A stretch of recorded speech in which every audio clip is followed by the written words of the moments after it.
ایک نیکی کے بعد دوسری نیکی کا موقع ملے۔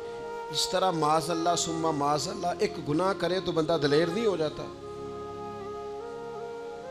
کہ چلو یار ایک کر لے۔ ہمارے بزرگوں نے لکھا ہے کہ آپ کی نماز قضا ہو جائے تو کسی کو بتائیں نہیں میری قضا ہو گئی، پھر تو وہ کہے گا چلو میں بھی قضا کر لیتا ہوں۔ آپ کوئی گناہ کریں تو گناہ کا اعلان، کوئی غلطی ہو جائے تو چھپائیں، بتائیں نہیں، ورنہ دوسرے بھی دلیر ہو جائیں۔ میں ایک تجزیہ نگار کو پڑھ رہا تھا، وہ کہہ رہا تھا کہ میڈیا پہ جو ہم دکھاتے ہیں نا چینلوں پہ، تو ہم تو وہ انٹرویو لے کے نا کسی مجرم کا کہ میں نے یہ کیا میں نے وہ کیا، تو آپ تو لوگوں کو گناہ کے طریقے بتا رہے ہیں، آپ لوگوں کو دلیر کر رہے ہیں کہ اس نے کر لیا تو میں کر لوں گا تو کیا ہو گیا۔ ایک گناہ دوسرے گناہ کا دروازہ کھولتا ہے، اسی طرح ایک نیکی دوسری نیکی کا سبب بن جاتی ہے۔ عارف رومی فرماتے ہیں ایک شخص نے اپنے مرشد سے پوچھا تھا کہ حضور مجھے کیسے پتا چلے گا کہ میرا ذکر قبول ہے؟ تو کہنے لگے جب تو نے پہلی دفعہ ذکر کیا تھا نا اور اس ذکر الہی کے بعد تمہیں دوبارہ ذکر الہی کی توفیق ملی تھی تو رب نے وہ پہلا قبول کیا تھا تو دوبارہ توفیق عطا فرمائی، اس کے حضور وہ قبول ہو گیا، دوبارہ تمہیں توفیق عطا کر دی۔ ایک نیکی دوسری نیکی کا سبب۔ اگر آپ نیک ہونا چاہتے ہیں تو نیکیاں کرنی شروع کر دیں۔ بعض دوستوں سے کہتے ہیں داڑھی شریف رکھ لیں تو کہتے ہیں ابھی میں نیک نہیں ہوں، تو میں نے کہا داڑھی رکھ کے تو بندہ نیک ہوتا ہے، اب رکھیں گے تو نیک ہو جائیں گے، شروع تو کریں۔ آپ کو اس کا لحاظ ہوگا کہ یار اب میں نے داڑھی بھی رکھی ہوئی۔ ایک نیکی دوسری نیکی کا رستہ کھولتی ہے، ایک نیکی دوسری نیکی کے لیے راہ کو کشادہ کرتی ہے۔ اگر نیک ہونا چاہتے ہیں تو یہ روحانی قانون یاد رکھیں کہ ایک نیکی دوسری نیکی کا سبب بنے گی۔ امام طبرانی روایت لائے ہیں نبی پاک علیہ السلام کے حضور ایک شخص نے عرض کیا تھا کہ یا رسول اللہ صلی اللہ تعالی علیہ وسلم، دور جاہلیت میں میں نے 360 بچیوں کو زندہ درگور ہونے سے بچایا ہے۔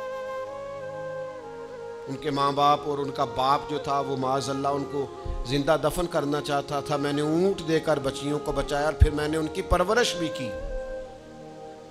تو یا رسول اللہ صلی اللہ علیہ وسلم میں نے 360 بچیوں کی جان بچائی ہے، مجھے اس کا اجر ملے گا؟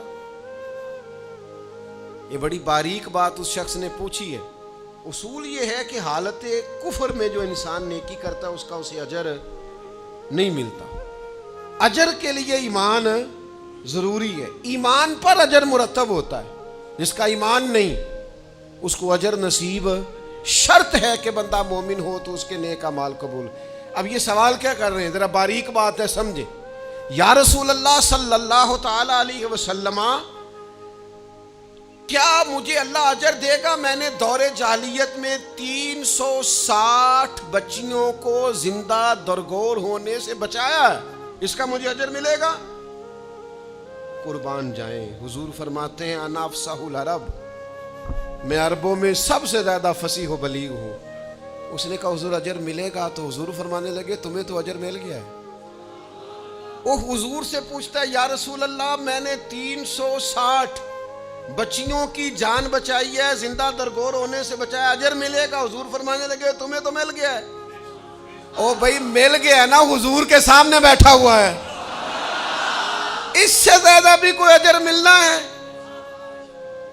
نبی پاک کے سامنے بیٹھ گیا ہے اور حضور سے سوال کر رہا ہے، تو حضور فرمانے لگے تمہیں تو اجر مل گیا ہے۔ یا رسول اللہ کیسے؟ فرمایا اللہ نے تمہیں اسلام کی توفیق نہیں دے دی، تمہیں تو اجر مل گیا ہے۔ صحابہ وہ صحابہ تھے جن کی ہر صبح عید ہوتی تھی، خدا کا قرب حاصل تھا، نبی کی دید ہوتی تھی، تو اجر تو مل گیا ہے تمہیں، اللہ نے اسلام کی توفیق عطا کر دی ہے۔ وہ جو تم نے دور جاہلیت میں نیکیاں کی اس کا اجر یہ ملا کہ اللہ تعالیٰ نے تمہارا سینہ اسلام کے لیے کھول دیا، تمہیں اسلام کی توفیق مل گئی ہے، تم مسلمان ہو گئے ہو تو اس نیکی کا تمہیں اجر ملا ہے۔ زندگی بھر یاد رکھیں، آپ نیکی کریں گے تو نیکیوں کے رستے کھل جائیں گے، آپ تقوی کی راہ پر چلیں گے تو آپ کا سینہ اللہ تعالیٰ کھول دے گا عبادت کے لیے۔